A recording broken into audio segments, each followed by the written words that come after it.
जटाटवीगलज्जल प्रवाह पावितस्थले कलेवलम्ब्य लम्बिताम्बुजङ्गमालिका।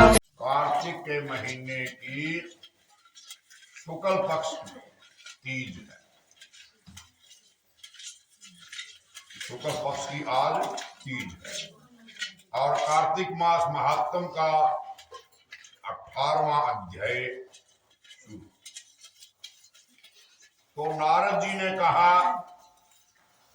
अब आप रौद्र रूप भगवान शंकर अपने वीरगणों के साथ नंदी पर चढ़ करके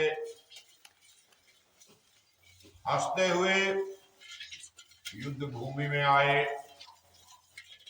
तो उनको आया देख करके उनके पराजित गण फिर लौट आए, सिंहनाद करते हुए आयुधों से दैत्यों पर, राक्षसों पर प्रहार करने लगे। भीषण रूपधारी रुद्र को देख करके दैत्य राक्षस भागने लगे। युद्ध में अपने दैत्यों को प्रहान्मुख होते देख करके जलंधर हजारों बाण छोड़ता हुआ भगवान शंकर की ओर दौड़ा। उसने शुंभ निशुंभ आदि वीर भी क्रोध से अपने होठों को काटते हुए श्री भगवान शंकर की ओर दौड़े। इतने में भगवान ने जलंधर के सब बाण जालों को काट करके अपने गणों को निर्भय करके अपने अन्य बाणों की आंधी से उस जलंधर को पीड़ित कर दिया। खड्गरोमा नामक दैत्य को अपने फरसे से मार डाला। बलाह का सिर भी काट दिया, घसमर भी मारा गया। शिवगण चिशिका ने प्रचंड नामक दैत्य का सिर काट दिया। किसी को शिवजी के बैल ने मारा, कई उनके बाणों के द्वारा मारे गए। अब इतना देख करके जलंधर अपने शुंभ आदि दैत्यों को धिक्कारने लगा। डरे हुए भयभीतों को धैर्य देने लगा। किसी प्रकार भी भयग्रस्त दैत्य दोबारा युद्ध भूमि में आने को तैयार नहीं हुए। दैत्य सेना ने पलायन किया। महाक्रुद्ध जलंधर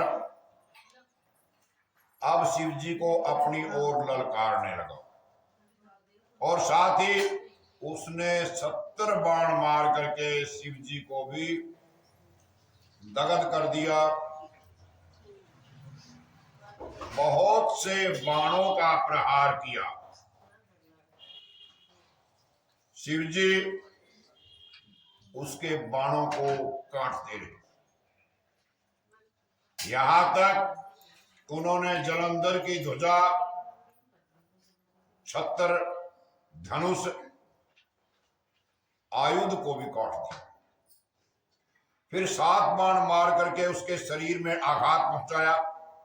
धनुष के कट जाने से जलंधर ने एक प्रचंड बाण मार करके उसकी गदा के टुकड़े टुकड़े कर दिए।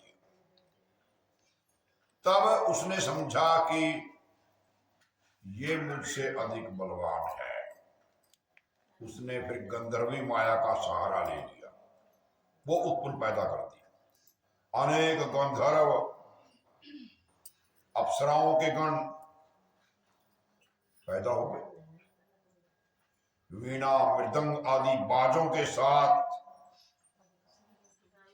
नृत्य और गान होने लगा।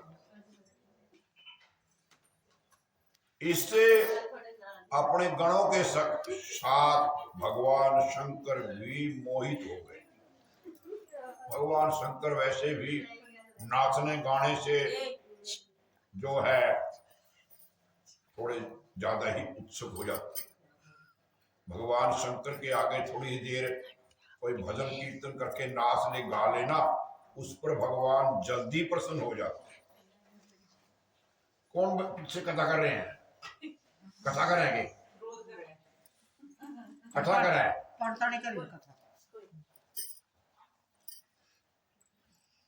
इससे उन्होंने युद्ध बंद कर दिया। फिर तो काम से मोहित होकर जलंधर बड़ी शीघ्रता से भगवान शंकर का रूप धारण करके बैल पर बैठ करके पार्वती के पास जा पहुंचा। उधर जब पार्वती ने अपने पति को आते हुए देखा, उसने सखियों का त्याग कर दिया। आगे आई। पार्वती को देख करके कामातुर जलंधर का वीर्य पतन हो गया और उसके पतन से वो जड़ बन गया, मूर्ख बन गया। गौरी ने उसे दानव समझ लिया, ये कोई राक्षस है। वो अंतर ध्यान होकर के उत्तर की ओर मानस पर चली गई। तब वहां पार्वती को न देखकर जलंधर फिर शिव जी की ओर लौटा। उधर पार्वती जी ने भगवान विष्णु को बुला करके दैत्य धन का, राक्षस का वो कर्म बताया कि ये क्या कर रहा है। ये प्रश्न किया कि आपको ये ज्ञान है, आप जानते हैं ये क्या कर रहा है? भगवान विष्णु ने माता पार्वती के आगे हाथ जोड़ करके सिर नवा करके उत्तर दिया कि हे मां भगवती, मुझे सब ज्ञात है। अब जो आज्ञा हो बताओ, उसका मैं पालन करूंगा। जगत माता मां पार्वती ने विष्णु जी से कहा, उस दैत्य ने, राक्षस ने जो रास्ता खोला है, जो रास्ता खोल लिया पराई जनानी को देखने का, उसी के अनुकूल चलो। जाओ, मैं तुम्हें आज्ञा देती हूं, तुम जाकर के उसकी स्त्री का पतिव्रत धर्म नष्ट कर दो। ये राक्षस तभी मरेगा। क्यों? क्योंकि इसकी स्त्री जो है वो पतिव्रता है। वो पतिव्रता है, उसका पतिव्रत धर्म जब तक है, ये राक्षस मर नहीं सकता। पार्वती जी की ये आज्ञा पाते ही भगवान विष्णु उसको शिरोधार्य करके छल करने के लिए जलंधर के नगर की ओर चले गए।